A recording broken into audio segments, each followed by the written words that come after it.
Okay, I'll try and get it to work this time. This is what happened when I do videos dealing with the occult. I'm not putting this light here for any special effect or anything. It's just that my computer is broken and I'm doing everything on my phone, and it's hard to kind of set anything up.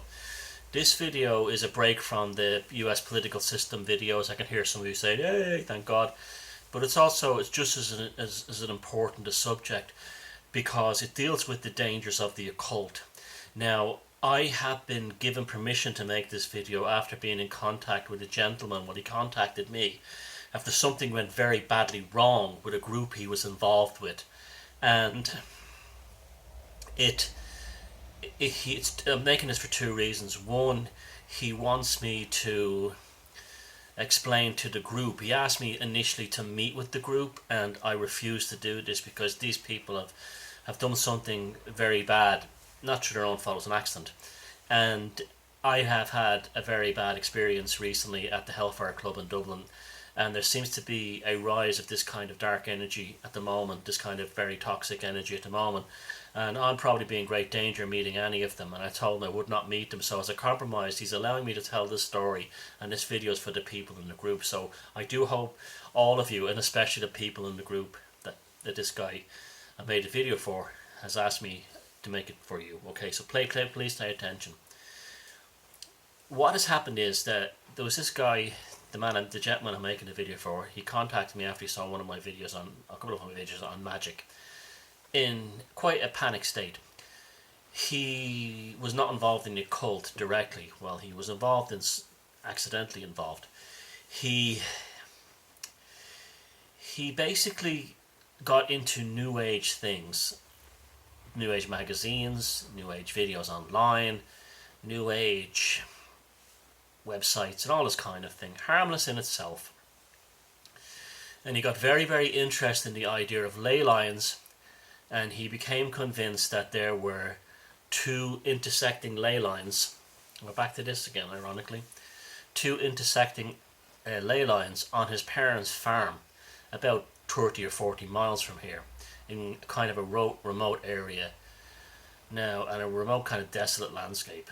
And he got it into his head that if he could build a megalith or a monolith on this site, that they could use it to bring peace to the world, heal themselves from illness, and bring down new aliens. This is what don't laugh at these people. This is what they were doing. Okay, this happens in a lot of these New Agey kind of cults. Sorry, I don't mean cults. I mean groups. I didn't mean to be offensively. And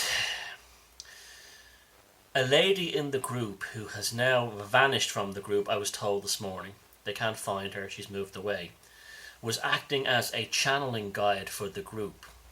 And she had said that she was given a message by aliens that on the point where the two ley lines intersected on his parents' farm, they were to build a pyramid with an iron rod going right through it, protruding at the top, and then about half a meter into the earth.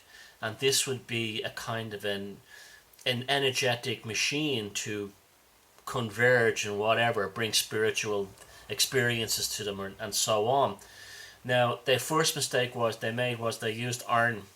Iron is not an ideal metal for it. It's often associated in many of the cult with the devils. Okay, and they penetrated it into the spot where apparently they're probably, I don't know a lot about ley lines, but this is what they believe they'd found there. And they built the pyramid, but they made a pyramid from ready mixed concrete. They had made it from ready mixed concrete.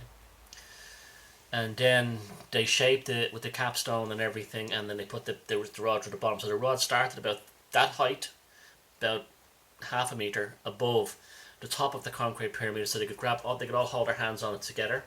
Well, a group, some of them, and then that went down through the center of the pyramid, the concrete pyramid, and into the junction of the ley lines. As soon as they built it, this was back in May. They were finished it in July. They had basically what they called a ceremony, where they wanted to see if UFOs would come one Sunday evening as the sun was setting, and they all gathered around it, and this kind of thing was happening. And this one was saying that she was getting all these messages from angels, okay, and this is what made the group believe that she was getting messages from angels. things really started to happen bad around then. Some of the people got very sick. Some of the people started to have massive depression after it. Other ones felt all out of sorts and not right.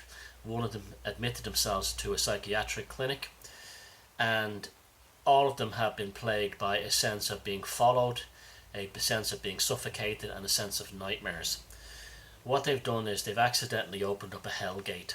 Now, this is not unusual, especially in the part of Ireland they're in. I'm not going to mention them because I don't want anyone come up to his parents' farm and bothering them. But the part of Ireland that they're in is notorious for limestone cave. Not notorious, but it's filled with limestone caves. It's desolate, lots of old run-down farmhouses and farm buildings that from the famine times. It's a classic place that, like you heard me say in the Druid Code, that where William Butler Yeats said demons and dark fairies and pixies and goblins reside. Now, you don't have to believe in these things. They could be just energetic forces, but they're still present in these kinds of landscapes. We've known this from the Babylonians right through to the Romans and into modern times. Graveyards, old run-down catacombs, caves, this kind of thing. Jinn country. Well, they opened a hellgate. Now, things got kind of worse because he contacted me in a panic to see if I could help him do anything, and I said, I'm not even going to go there. I said, the only thing you can do is to hire a contractor with a bulldozer and demolish the bloody thing. And he's afraid to demolish him, mainly because the members of the other group were afraid to demolish it. But this woman who were channeling, who I hope sees this video, told him that if they demolished it, that they would cause more damage. She wasn't channeling angels, she was channeling demons, or a demon telling them that they were an angel. This is very common in channeling. People think they're talking to aliens, they're talking to demons. People think that they're channeling themselves in the future, they're channeling demons. They think they're channeling entities that are pathological and have it in for the groups involved, and are ultimately leading them to destruction. And this is a classic case, except in this case what makes this one strange is that it happens so very, very quickly. Now, the only solution to that is to demolish the thing, but that's not going to stop it right away. I would advise anyone who's had this experience to immediately begin buying sea salt. And I'm not talking about the stuff from the supermarket. And don't get that Himalayan rock salt. That's not from the sea. Get yourself like kosher salt or Dead Sea salt or high quality Baltic or North Sea salt. It has to be sea salt now. That's been properly harvested out and desalinated water and made that process. Old-fashioned process, not something that's been hammered out of the ground with a machine or like a Himalayan rock salt. Bring it home and then put it all over your house, everywhere, okay? At the windows especially, and especially near hung above thresholds of doorways, even the interior thresholds of doorways in the house. They're having the classic things that now happen to them. Their light bulbs are blown, their electrical appliances are failing, all this kind of thing. I also told them to get really good incense like Nag Champra from India, and I know it's expensive. Well, it's not that expensive, but it's the most expensive of the regular incense you can get, like New Age shops. Burn it constantly. It's well known that demons will run away from constant burning incense. This is why they burn them in temples. This is why they burn them in Catholic Corpus Christi parades and so on. The Catholic priest is a target, and so is the altar boys, and this is why they burn incense. The incense has all known since Babylonian time repels these entities. And you have that's that issue too. And it'll be okay after a few months. The ley line thing, that the thing has to be demolished by a contractor and dumped in a landfill. There's no other way to do that. So that's what to do. It will go after a while. Hold on, but don't get involved with anyone who channels ever again. Channeling, maybe some channels are real. I don't know. I have never met one. I've read. The only one that really seems genuinely legit and his work stands up is Edgar Casey, but I don't see anyone else. No one else that actually has produced legit channeling that didn't involve a cult forming and that cult becoming pathological and self-destructive. I've never seen it anywhere. So there's your solution. Get the sea salt. Also put it in a pouch around your neck and wear it when you go to bed, especially over your heart here. That's actually something we should do anyway. It's a very healthy thing to do for heart conditions and so on. And snow quartz is a very good one. And again, don't buy the snow quartz even from New Age shops. Go up to the mountains, you will find it. Or go to beaches, you will find it everywhere. And bring that home. Naturally hewn, not violently hewn snow quartz. And I can guarantee you everything will be fine. But once again, this highlights the dangers of getting involved in the occult when you don't know what you're doing. You do not follow anything instinctually.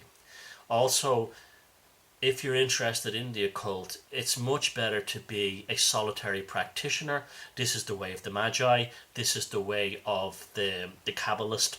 This is the way of the alchemist. You work alone. You work alone because this way, if anything goes wrong, you don't damage and infect anyone else. You might have an apprentice, but they often tend to be like, in the olden days, the apprentice was often a mute or someone who was deaf, or someone who couldn't be damaged if something went wrong.